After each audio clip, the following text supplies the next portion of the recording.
Hi everyone, we're back at the Navigant Credit Union Broadcast Center. I'm news editor Kate Nagel, joined here with Mike Stenhouse from the Rhode Island Center for Freedom and Prosperity.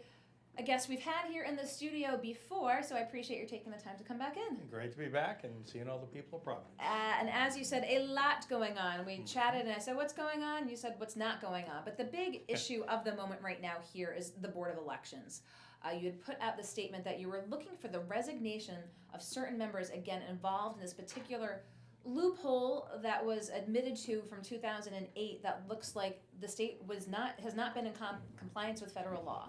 Yeah, it's stunning that we've had no comments from our political leadership on this. But let me explain to the voters what's going on. We have a federal law in 2003 that requires all states, when they register voters, to collect either their driver's license or their social security number. We have state law that says when you vote, you must show an ID. That's only a recent law, right? But the Board of Elections, we've since discovered, thanks to the good research of Ken Block, has promulgated rules that bypass both the federal law and the state law so that you can register to vote without ever showing a driver's license or a social security number in certain instances, and you can vote without ever showing an ID as required by law. And Monday night, the big news is out of the Board of Elections' own meeting, their lawyer, of course they use lawyerly terms, but they all but admitted that since 2008, they have not been in compliance with federal law. Somehow they purposely changed the rules in 2008 so that Rhode Island did not collect this information from every voter who was registering to vote.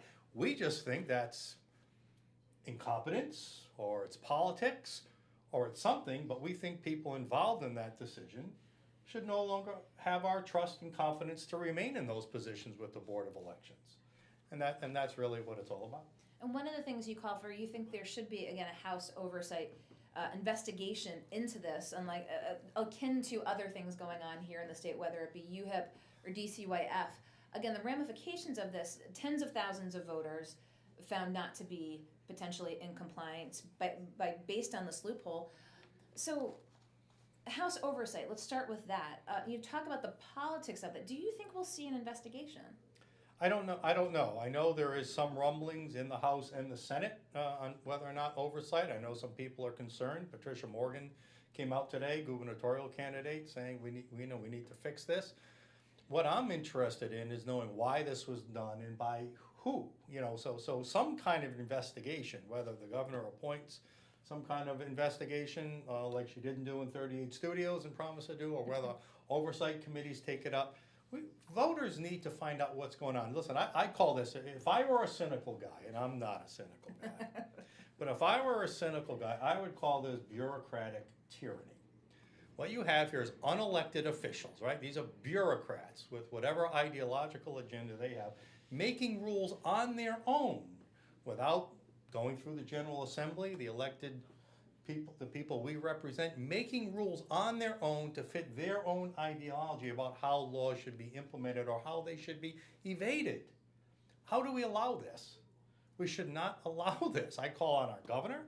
Now listen, we broke federal law here. Well, that's my next question. So we know that Ken Block has brought this to the federal government's attention. So where are our federal delegation? Where are the congressmen? Where are our senators saying, wait a minute, Rhode Island, our own home state should not be in uncompliance, should be in compliance with federal law. But we don't hear anybody saying anything about this, and it's just really troublesome, I think, to voters that your government officials, the most sacred part of our democracy, a clean and fair election, is being compromised by bureaucrats. It just doesn't make sense to me. Now you've got some cheat sheet here. Is this just notes that you were going to mention when you were on here? Yeah, these are notes. These are our statement we put out yesterday, making sure I tried to bring up a few things. And one of the things, Kate, it's pretty ironic that the Board of Elections obviously is known for imposing a lot of penalties on people who don't follow the very strict Board of Election rules. But yeah, now that they have admitted that they broke the law, nobody wants to do anything about it. We say no. So that's why we called for resignations. What we're really interested in is not the resignations, but the accountability and the investigation to know who did it and why back in 2008. Now, when Ken Block brought this to their attention, was at the meetings, there was some contention about what he brought to light. Do you think this vindicates Ken in some shape or form? Absolutely. 100%. His research has been proven to be true in every case. It's only those with the knee-jerk reactions. Listen, let's face it. Anything having to do with voting elections has become a politically incorrect matter to discuss because it might involve undocumented, what's the term? Aliens? I don't even know I'm trying to use a politically correct term. What is the politically correct term? Undocumented individuals. Okay, undocumented individuals from other countries. It has nothing to do with that. It has to do with a process. Are we going to have a process that voters can have trust in, that has integrity, and that we know we're going to have fair and honest and open elections? It has nothing to do with people. So, if you're a politician, listen, don't be afraid of this. It's a procedural question. Nobody's accusing anybody of voter fraud. Nobody's accusing anybody of anything else. But we have a broken process. It was broken purposely, it appears, by the Board of Elections, and we think somebody should be held accountable for that. Is that an unreasonable thing to think? So you talk about terminology. One of the Board of Elections has called it a loophole. But is it not, if it's not in compliance, isn't it not in fact illegal, the process by which they circumvented the federal law? Is it illegal? Well, it's unlawful. Illegal, I guess, implies you could be held criminally responsible. I don't think there's any. You say it's unlawful. Yeah, I don't think there's any criminality going on here, unless somebody was bribed or something like that. That's why we should find out. But certainly it's unlawful. We have been unlawfully registering people in this state since 2008. We don't know why those rules were changed in 2008. But don't forget, we complied with federal law when it was implemented in 2003. That's the HAVA, the Help America Vote Act. Of course, that all happened after the big Bush-Gore, brouhaha in 2000. So the law was implemented, and for 5 years, we followed the law. Then in 2008, the Board of Elections said, we're going to change that. In fact, I don't know if you have an image of it, but there's a form. We looked at the voter registration application form before 2008, and after. There used to be a checkbox that said, I have, or I do not have a driver's license or social security number, therefore accept this other form of identification. They removed that checkbox after 2008 as part of the new rules where we don't need to collect that in certain instances anymore. Why? Why would you purposely evade federal law? That's unlawful. So you're going to continue to push this issue, assuming moving forward. You said the Board of Elections said that they were going to task their attorneys with closing this loophole. But in your opinion, is that just not good enough? Do we need to get to the root of why this occurred? Yeah, I think so. Again, 38 studios, nobody was ever held accountable. We don't know who did it. We don't know why. We don't know why this 2008 Board of Election rule was made. We don't know who did it. We don't know why. I'd like to know why. But we do have to do fixes. One of the other things we need to do in addition to closing this unlawful hole, it's not a loophole, it was a self-created unlawful act, is we got to backfill. So for all the tens of thousands of people who we should have been collecting that information on since 2008 that we haven't, we need to start backfilling that information, make sure our voter database is clean and up to date. We should also look at all this loophole also, if you want to call it that allows certain individuals to actually vote without showing an ID. Again, the Board of Elections put forth a rule that if you use a mail ballot or use an emergency ballot, you don't have to show an ID when you vote, even though state law says you do. Has this happened elsewhere? Do we have any idea around the country? Well, apparently the Board of Elections has done a survey of other states. I don't think that's been a formal legal study, and apparently other states may be doing similar malfeasance. I don't know what you want to call it. We're focused here on Rhode Island. But we're focused on Rhode Island, and I'm just looking at Rhode Island and the federal law, and the two are not in compliance. So speaking of federal, another issue that the center has weighed on, and recently, tax reform in Washington, D.C. Talk with us a little bit about the center's position on it. Of course, we've seen opposition from the Democratic side up here issuing statements on, but you're in support, and tell us why. Well, first of all, the opposition is nothing but trite and tried and tired talking points. We hate the rich, tax the rich. The rich are actually not getting a break at all. We'll talk about corporations in a second, but for most of your listeners who are probably middle class or even lower middle class, you're getting a tax cut. There's no doubt about that. But yet our politicians and the federal left, those on the left, want to lie, and they do. They're lying when they make it sound like most Americans are going to actually receive a tax hike. Yes, there might be some kind of high-income people who just have deductions after deductions after deductions for A, B, C, D, and D who might end up paying a little more. But that is such a tiny percentage of the people that I can probably assure that anybody watching this today is going to actually get a tax cut. Now, that's only part of it. Mm-hmm. The real benefit, now I actually wish these tax cuts were more, okay, I do. But the other part, the big part of this is the corporate tax cuts. And again, the left wants you to think that's money going to rich fat cats. No, when corporations make more money, they invest it, they want more profits. So they want to grow factories or add jobs or increase their productivity or their services. So they reinvest in growing and expanding, which means paying workers more, giving them more stock options, hiring more people, building new plants, building new products. That's what companies do when they have extra money to invest back in their own business. Yes, some of it will go to stock and bonuses to executives, and most of it is going to be reinvested. So the left is just so hung up on this narrative of we hate success, we hate businesses, we hate rich people, that they would want to deny you, me, and you a tax break just so some other people who are a little wealthier than us don't get their tax break. What kind of sense does that make? Now, we've seen a Congress under the Trump administration that has struggled to push through policy. What's your sense with this in D.C.? Obviously, the healthcare reform that they look to achieve. Well, I can speak very directly, secondhand on that. Last week, we had our first ever fundraising banquet. We had over 200 people, like-minded individuals in a room in Providence. It was a terrific, and our keynote speaker was Grover Norquist, who is right in the middle. I mean, he's actually an advisor to Congress and to the president's economic team on this tax policy. And he was our keynote speaker, and he spoke to those hundreds of people at our banquet, and he was 100% confident this bill had the votes in the Senate and the House to pass. Yes, there's going to be some revisions. We don't know what the final numbers look like or where the final brackets are going to fall, but he was 100% confident that this is going to happen.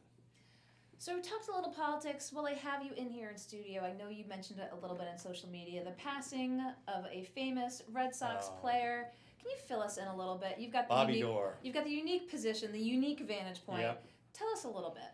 You know, when I played for the Pawtucket Red Sox and the Boston Red Sox, when I announced and broadcast for the Pawtucket Red Sox, and actually a game with the Boston Red Sox or two, I think, I got to know Bobby Doerr.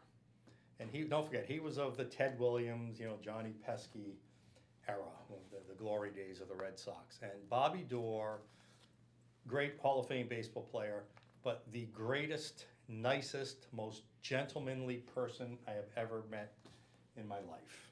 And it was really sad. I mean, he was 99. He had a wonderful life, but he was a true outstanding human being, and probably I will say the nicest person I have ever met in my life. Well, I know that you weighed in on social media, wanted to talk with you a little bit while you were in here.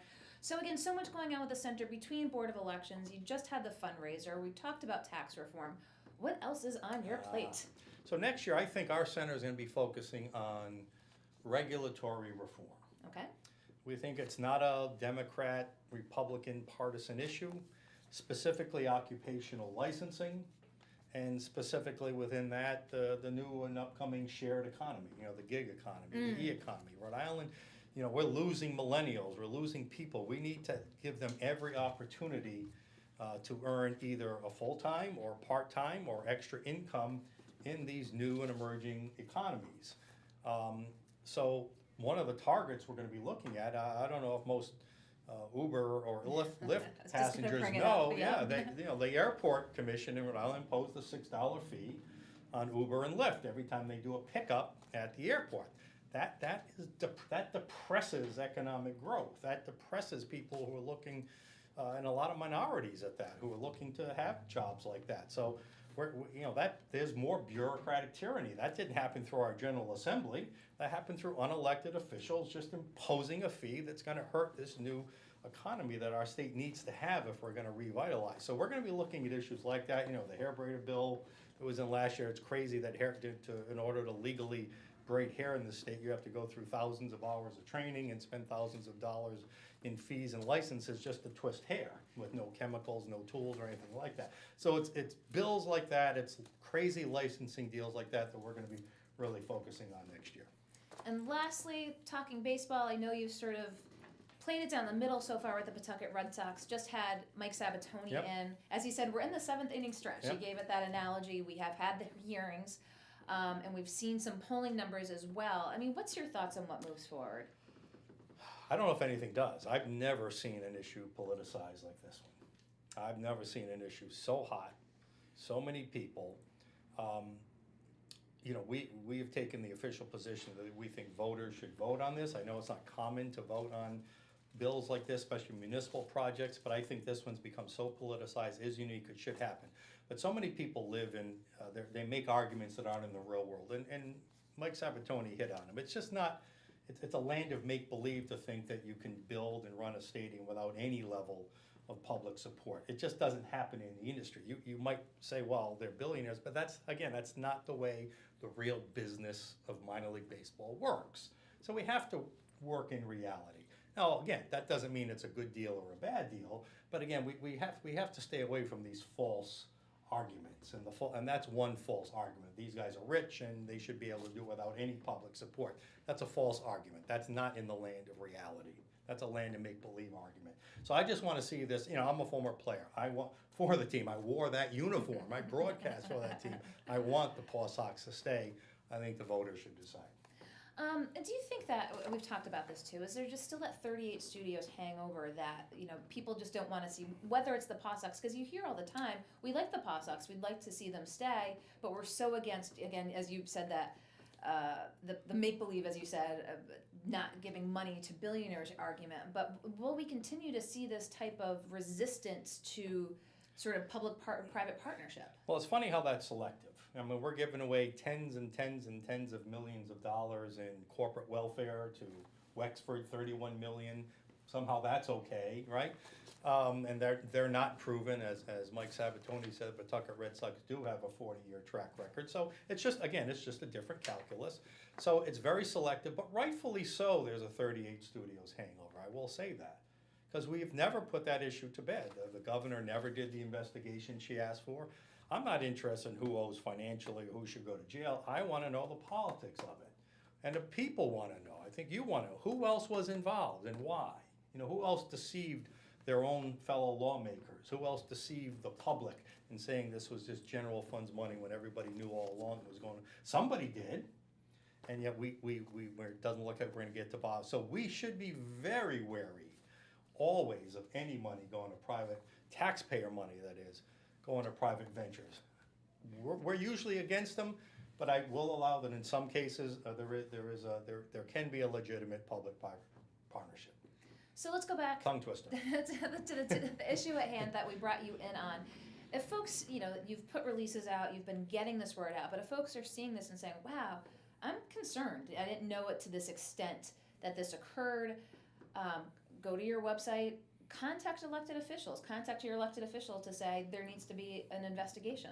Yeah, I think one of our friends, the Gatsby Project, if you go to GatsbyProject.com, I think there's a petition that says you can just sign it and it'll actually send an email to your own. It knows if you put in your address, it'll know who your senator and House of Representatives person is, and it will tell them, please encourage House or Senate Oversight Committee or a statewide investigation on this. We need to know why the Board of Elections chose to make Rhode Island not in compliance with state and federal law. We need to know. Well, I wanted to bring you in because you've been on the issue, and then obviously after the meeting this week, bringing attention to the fact that they are looking to close that loophole. But as you said, ambiguity, as they also call it, it's an ambiguity. Ambiguity or loophole. But as you've been on the issue. Ken Block has been on the issue. We'll continue to follow the issue, and you can bring you in to talk right to viewers about the situation. So I appreciate your time, Mike. I'll let you go back out into the traffic out here. But I'm sure that we will have you back in soon. So take care. Thanks, Kate. Okay, Good luck. Mike Stenhouse. Bye.